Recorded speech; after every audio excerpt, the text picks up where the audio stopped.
Let's take a look at some charts on Dogecoin for this week's article on Brave New Coin. So Doge is a meme that became a coin birthed many years ago from Jackson Palmer and a few others. Palmer has since left the project. Really the main use case for Doge is a sandbox, a playground, an entry into crypto for many people who don't really know what's going on with crypto or anything about it. It's definitely a great learning environment, a low risk learning environment. We're talking a coin that's worth next to nothing individually. So you can send it around and lose it and, go through those growing pains of figuring out that if you don't have your private keys, you lose everything, or my address is off by a character, I just sent it to the wrong place, stuff like that. But it's great to have projects like this to bring people in. Now, is it a sound investment long term? Probably not. Does it have surprisingly good on-chain stats and inflation stats compared to most of the market? It actually does. So there's this weird dichotomy of this thing is obviously a joke and going nowhere, while at the same time, it still has development, it still has users, it's still mined thanks to merge mining with script coins, specifically LTC. I just found out this week that there's this Dogecoin botnet now. I mentioned that in the article, where it's this mining malware situation and they're using Doge instead of Monero for some reason. It's weird, but so there's all these little ancillary things that, you look at this as somebody who's not involved in crypto and you're like, okay, this is obviously a joke. It's a pump and dump. It's a scam. And sure, Doge has gone through several pump and dumps, but I wouldn't classify it as a scam, certainly. It's definitely not a pre-mine. So compared to the purity tests, for these other coins, it passes with flying colors. This is actually Litecoin's hash rate and difficulty, but Doge's is the same. And the reason being is that they are merge mined. So you can see when hash rate fell off post halving, so did Dogecoins, and it's back up now. So all this looks great. Part of it is mining profitability. Part of it is this botnet malware mining situation. Bit strange, but that's where we're at these days, where you can just create a botnet for anything. These are the script ASICs. Most of them are surprisingly in profit here. Again, this is a big part of just hash rate. So if profitability is up, more miners are going to turn on their ASICs, more ASICs are going to be rented. There's an economy there that's profitable, especially at scale. So if price can sustain just sideways even, it's really good for the security of the network. If we look at some on-chain stats for Doge, we had this big spike recently, and again, I think so. There's a twofold thing here. The first one is obviously the TikTok thing, which I haven't mentioned yet, but TikTok is this mobile video app similar to Vine, similar to stories on Instagram, that sort of thing, where if you haven't heard of it, you can make dance videos, all sorts of stuff. So apparently there were a bunch of influencers mentioning Dogecoin the other day, which is partly why the price spiked. To me, again, if I'm on a deserted island and all I'm looking at is the chart, and I'm unaware of any of the news, including the TikTok news, the technicals of the chart told me that there was going to be a move soonish because it was consolidating for a year. It did nothing for a year. It was in this 5 sat range, basically. So to see the on-chain metrics pop up, to see the Google Trends pop up, to see the technicals pop up, all this stuff makes sense. Even the average transaction values are way up historically. Typically, this means there's some whale activity or a big purchaser who is moving coins around.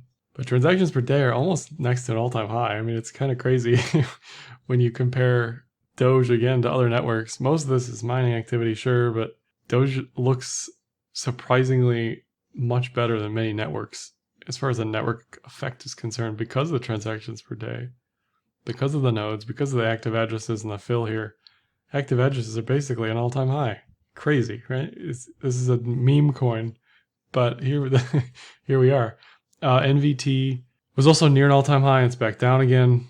This will fluctuate with price, market cap, that sort of thing. It's an inverse metric of economic utility, so if economic utility goes way up, if on-chain metrics perk up, NVT will go down relatively if market cap is not compensating. Another issue with NVT is you can see this trend line of just increasing since 2015, which is related to inflation. If this were inflation adjusted, it might look a little different, as in better, more bullish, lower NVT. Just something to keep in mind over time. You can see how low it got in 2018, 2019.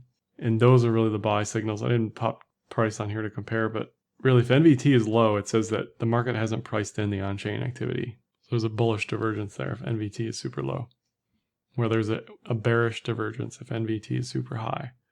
Just says that the market cap isn't supported by the on-chain activity. If we look at MVRV, which is another market cap metric, so you're comparing market cap and realized cap, which is the amount of coins that have moved recently. And it's bullish if it's low, it's bearish if it's high. It's kind of called out these tops in price as well, ish. You know, it's not perfect for Doge. It's much better for things like BTC. But MVRV is still at the bottom of the range. Anything above like 2 is, you know, questionable. If your MVRV is above 2 and your MVT is above 60, 70, 80, it's probably a bearish sign or a sign of future bearishness to come. But this looks pretty good. I'm looking at the GitHub commits. Similar to LTC, it's kind of a ghost town, but they've actually had more releases on Dogecoin than LTC has over the past few years, even though it doesn't show up on the main repo. They're on like 1.14.2 or something for the node. So there's still active development. This isn't like a dead coin by any means. And this is the Google Trends, and you can see that it just spiked almost all-time highs here. You know, there's a ton of press about Doge because of TikTok. Lots of people talking about Doge because of price, and it's just like this compounding effect. We're getting all these people reading these articles, all these people looking up Doge, where can I buy it? I think it's on Robinhood as well, which is a retail trading app. I might be wrong there, but that's part of it. Just access, right? Access to information, new people coming in.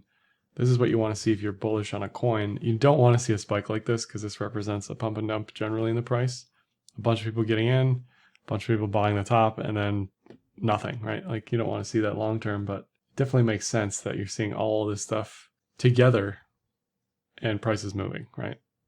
Just a lot of people paying attention to Doge who hadn't otherwise paid attention to Doge. So this was the consolidation. This is some technicals here.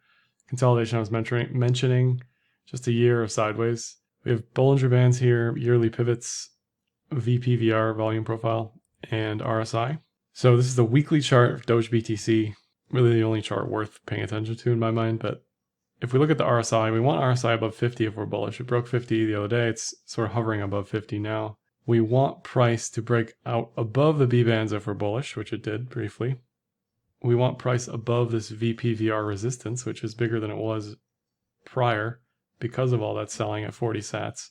So going forward, I'd want something above 45 sats, really. I want it above this VPVR profile. I want it above this yearly pivot.